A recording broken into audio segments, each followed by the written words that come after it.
Hi, welcome to the Boca Voice and Fact or Fiction Friday. Today, I am so fortunate to have my longtime friend, Rocco Mangel from Rocco's Tacos. Rocco, thank you so much for joining us. Thanks for having me, Peter. You know, I got to tell you, Rocco is a fixture in Boca Raton, and now all over the country.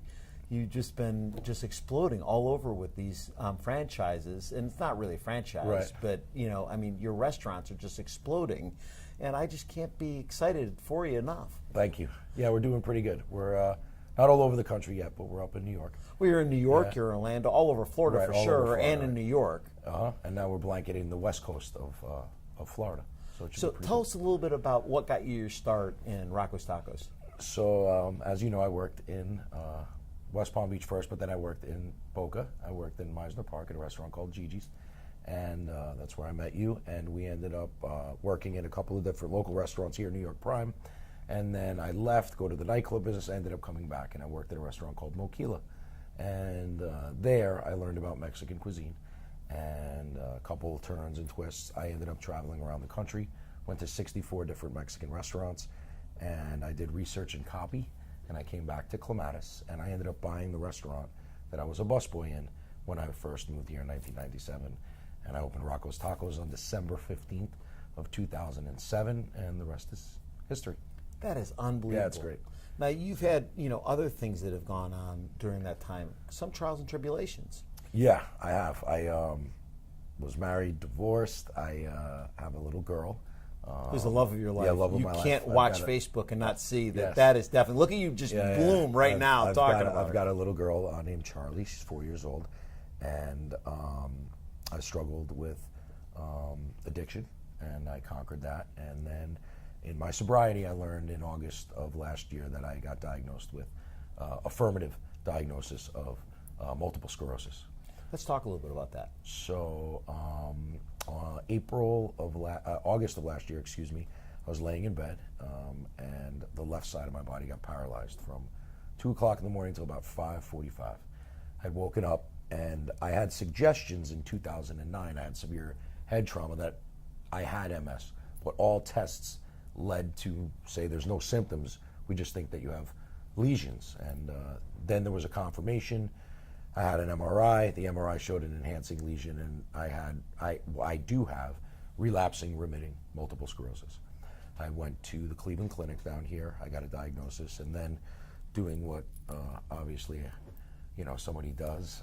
You look for the brightest and the best to my ability. I flew to New York. I saw 2 doctors. I settled on a doctor named Dr. Saud Siddiq at the Tisch Center of Excellence. The guy is amazing. And he told me that if I change my diet, my lifestyle, and I take a medication that he has me on once a month, I go to an oncology center and I get an infusion. And he said I should live a long and happy life. So that's where I'm at, and that's what I do. And I came public with it in February. We did a little bit of a campaign. We wanted to raise $25,000 for the National MS Society to find a cure. That goes to find a cure for everybody. I wanted to give back to everybody. And we raised $150,000. So it was real successful. Real underachievement. Yeah. I tried my best. So, yeah, we had a nice little video, my daughter and I, and we campaigned together. That was a great video, by the way, online. I loved the cards. I loved everything you did. Very simple.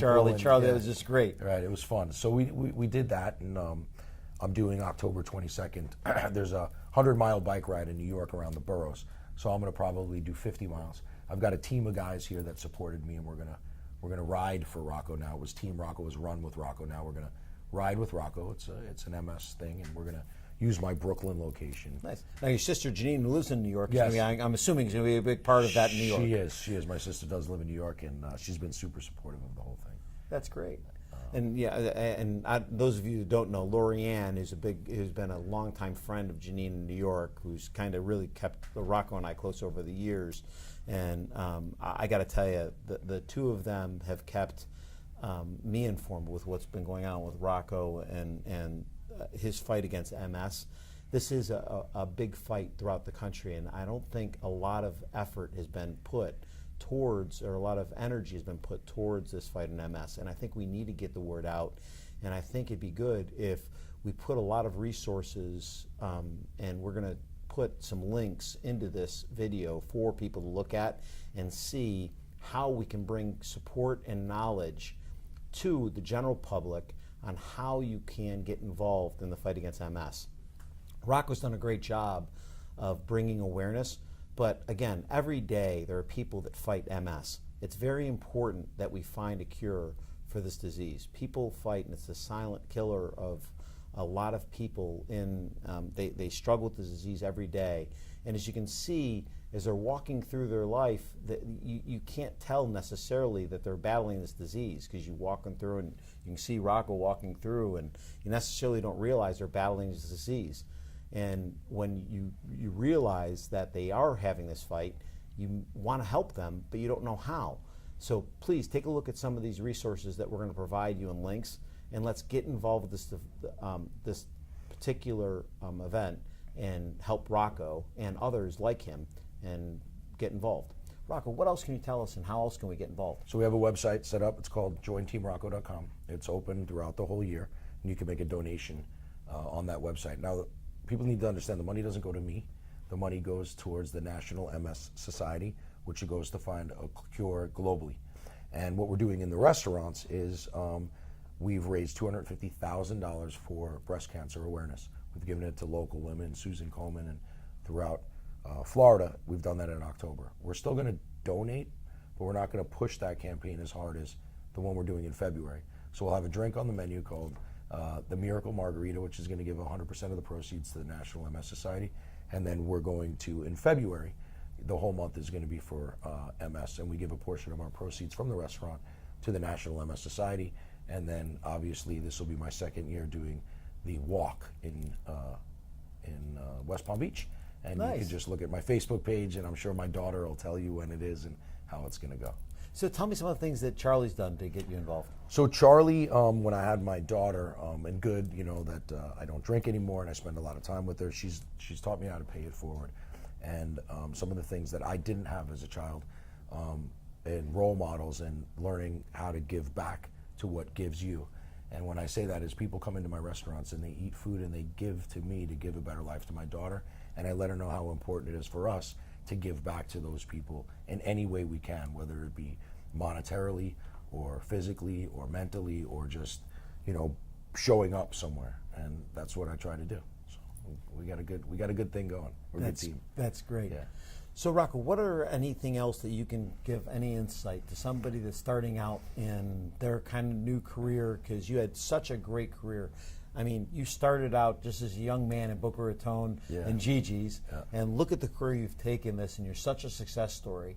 What can you give as advice as a young man or young woman starting out today and has a vision of having what you have today? I think that, you need to take your time. I always went 9,000 miles an hour, and I'm really happy in the place I am in life.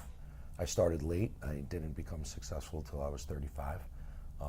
And I never went to college, but I took a little bit of everything that I can get from everybody and everywhere I worked. And the main thing I can tell people is just listen. You need to just listen to people that know things that you don't.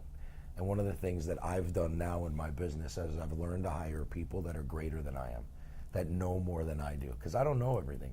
And if you run a company and you think that you know everything, then you might as well not have any employees or people that, and I always say to people, everybody works with me. There's nobody that works for me. And if we all work together, here I am, and I've got this big company, and I got 1,000 employees, and life is good. And I think that they think the same about me as I think about them. That's great advice, Rocco. I appreciate it. No problem. Thank you so much for joining Thanks us. for having we me. appreciate it. We look like bookends. I know, right? Thank you so much for joining us. And Rocco, it's always Thank a you. pleasure to have you. Thank you for joining us on The Book of Voice. We look forward to seeing you next week on Fact or Fiction Friday. Don't forget to follow us online. And for sure, don't forget to follow Rocco in his journey and his fight against MS. And we look forward to seeing you on either looking forward to you following him and coming out and joining him on his ride or his walk towards MS. We look forward to seeing you soon.